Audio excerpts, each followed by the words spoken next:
Diasco Foot, miroir du football de la diaspora congolaise.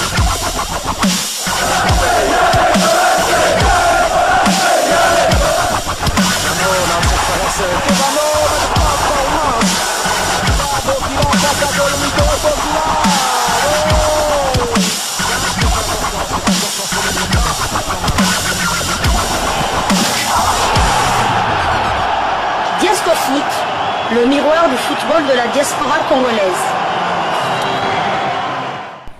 Vous êtes sur Diasco Foot, le miroir du football de la diaspora congolaise. Diasco Foot vous dit bonjour, tout le plaisir est pour nous de vous retrouver, mais surtout de savoir que vous êtes nombreux en train de suivre votre chaîne YouTube dédiée uniquement aux footballeurs de la diaspora congolaise. C'est l'heure de partager avec vous quelques informations que nous avons pu récolter pour vous. Nous allons partager avec vous une analyse concernant la tanière de léopard de la République démocratique du Congo, concernant le tout nouveau ministre des Sports qui ne manque pas déjà des détracteurs, alors qu'il n'a pas encore un mois dans ce ministère. Un djaléliste de l'ancien ministre des Sports Serge Nkonde s'acharne sur le tout nouveau ministre des Sports François-Claude Kabulo Mwana Kabulo sur les réseaux sociaux. Il s'agit de Ludovic Ngoïmi Lambo qui a publié un message en rapport avec l'African Schools Football Championship où l'on sait que les Congolais n'ont pas effectué le déplacement pour l'Afrique du Sud. Bloqué à Kinshasa, le CS Horizon de Bukavu est forfait pour le premier championnat scolaire de la CAF dont le coup d'envoi a été donné en Afrique du Sud hier, mercredi 5 avril 2023. Aussitôt au pouvoir, la poisse commence. Voilà donc ce djaléliste de Serge Nkonde qui vient en tout cas pour saper l'image du tout nouveau ministre des Sports qui a hérité des dossiers parmi lesquels justement ce dossier, il oublie cela et il vient en tout cas mettre à l'actif du tout nouveau ministre cette situation où ces jeunes n'ont pas pu voyager. Mais bien sûr, d'autres sportifs congolais n'ont pas laissé passer ce manque de respect de ce djaléliste de Serge Nkonde et qui ont réagi. Je vais d'ailleurs vous lire les quelques réactions en commentaire de ces quelques compatriotes congolais. Nous avons notamment Tupa Congo qui a réagi, le Moudjahidine du sport congolais qui a réagi en ces termes. Mawatron Deko, donc Souenayo Eza échec Yakabulo et donc échec de Fachi qu'il a nommé, c'est de la sorcellerie. Un autre média en ligne s'est exprimé également, il s'agit de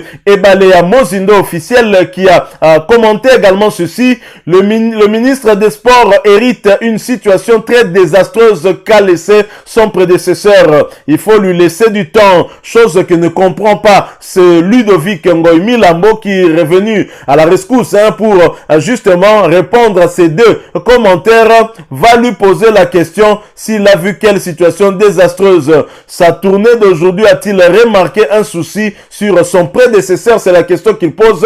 Voilà qu'il aura sa réponse par Steve. Écoutez, non seulement votre bilan était diabolique et catastrophique avec l'ancien ministre des Sports, et voilà les désinformations commence avec une dose de la haine et jalousie. Et Metama Archimède qui vient également aussi publier, il faut avoir honte de publier ça, vous exposez Condé. Nous avons également Alexis Miezi qui a publié, qui a commenté en tout cas après cette publication honteuse. Botika Kindokina Motema Mabe, vous gagnerez rien en retour. Jires Mwanza également, lui a plutôt rigolé, MDR mort de rire. Ozu Moussala Yassika apparemment, il rigole. Alex Moukekwa également vient en commentaire, budget 14 milliards. Bams Malekani a publié également Tika Bilobela, le Congolais a publié aussi Ozaka Kayomoko na Twitter Oyonde oko yelaka andoki oyo abomi sport nabiso sache okomona bola mute. Jean-Louis Kambala quant à lui pose tout simplement des questions à Ludovic donc des questions. Alors bien sûr, entre-temps, le ministre Kabulo qui travaille a fait même une descente au stade des Martyrs avec son homologue des finances Nicolas Kazadi pour évaluer les dégâts laissés par son prédécesseur. Le ministre Nicolas Kazadi qui d'ailleurs s'exprimait il y a peu sur la situation, sur la gestion de ce ministère des Sports et qui indexait très clairement son collègue Serge Nkondé, mais qui a été vu avec François-Claude Kaboul en visite au stade des Martyrs. Nous avons comme l'impression que le courant passe plutôt bien en ces débuts de mandat pour François-Claude Kaboul et c'est tant mieux pour notre sport. Alors, je propose d'ailleurs de suivre cette descente des deux ministres au stade des Martyrs pour évaluer les dégâts causés. Un stade dans cette situation qui n'a pas été homologué par la CAF et un djaléliste de Serge Nkondé qui vient nous dire qu'il a un bilan positif. C'est de la sorcellerie. Oh, Kindokite et Zakoloka. Suivons, nous nous retrouvons tout de suite après. Diasco Foot, le miroir du football de la diaspora congolaise. Le souci de vite redorer l'image des infrastructures sportives du pays s'avère prioritaire du gouvernement congolais. Pour preuve, la présence de Nicolas Kazadi, ministre national des Finances, aux côtés de François-Claude Kaboulou, ministre des Sports et Loisirs, au site du stade des Martyrs, où les deux autorités ont à leur tour palpé du doigt l'évolution des travaux de rénovation du stade des Martyrs et la construction des différents bâtiments sportifs devront abriter les 9e Jeux de la francophonie, Kinshasa 2022.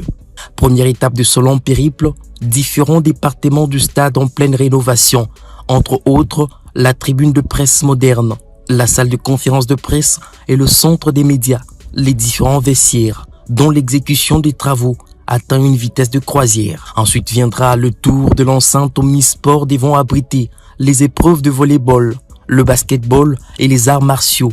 Un bâtiment gigantesque qui fera sans doute le bonheur de plusieurs disciplines, jusque-là en manque d'infrastructures pour la bonne pratique du sport. Le ministre des Sports et celui des Finances ont également été dirigés à voir de leurs propres yeux comment le stadium de basketball, jadis non couvert, désormais requinqué et doté d'une couverture médiatique et dont la capacité d'accueil est revue à la hausse.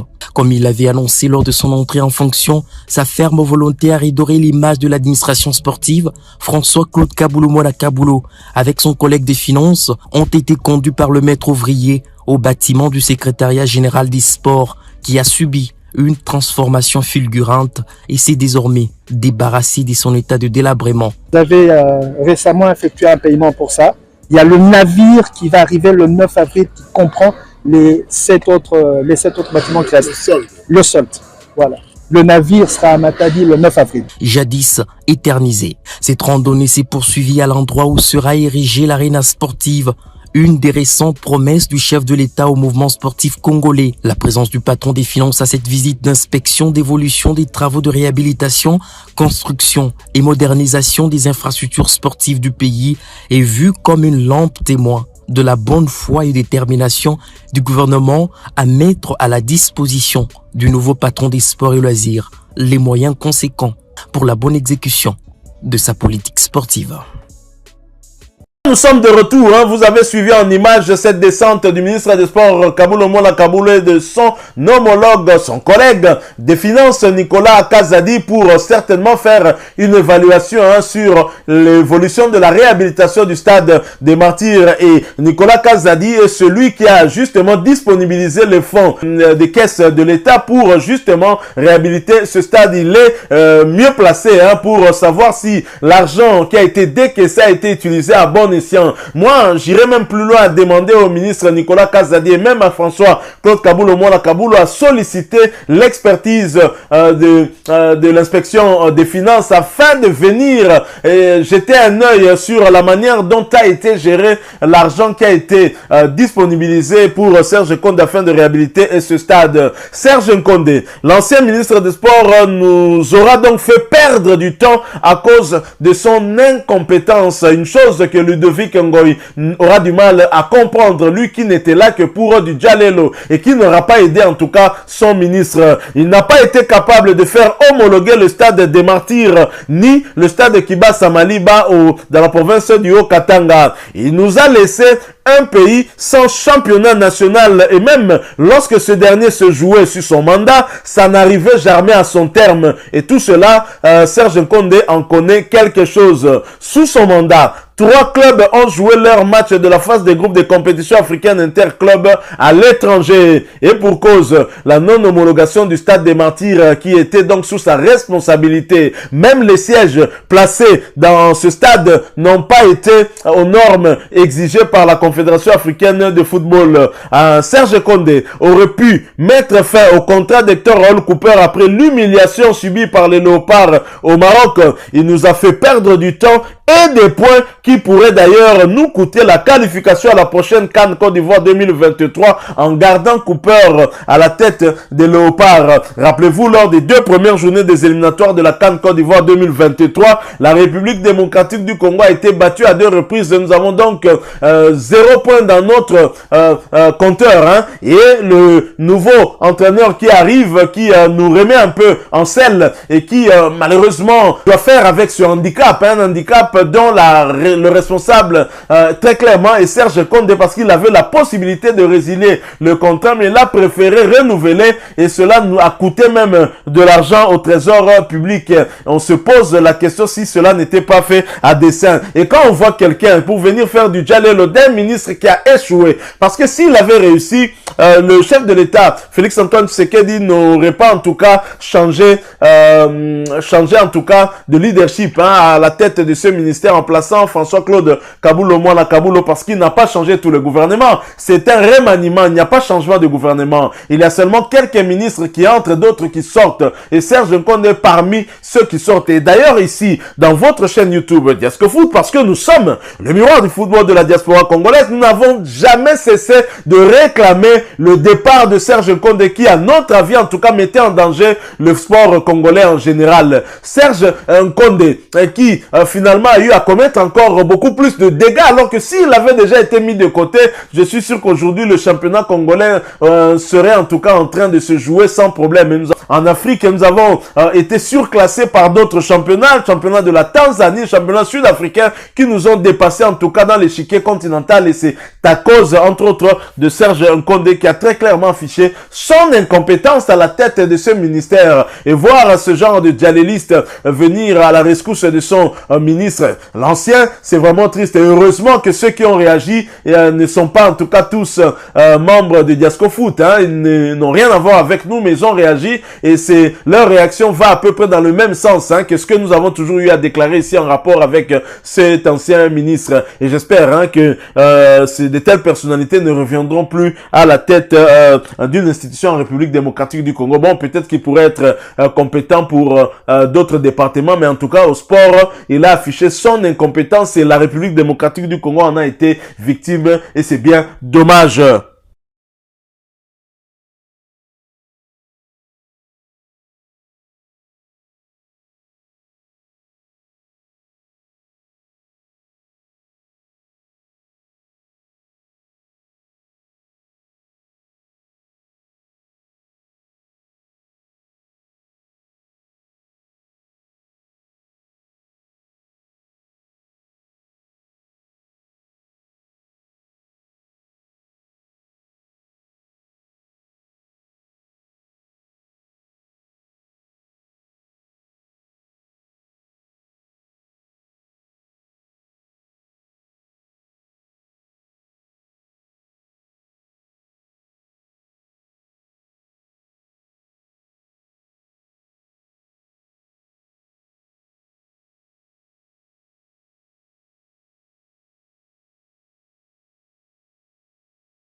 Ah ouais.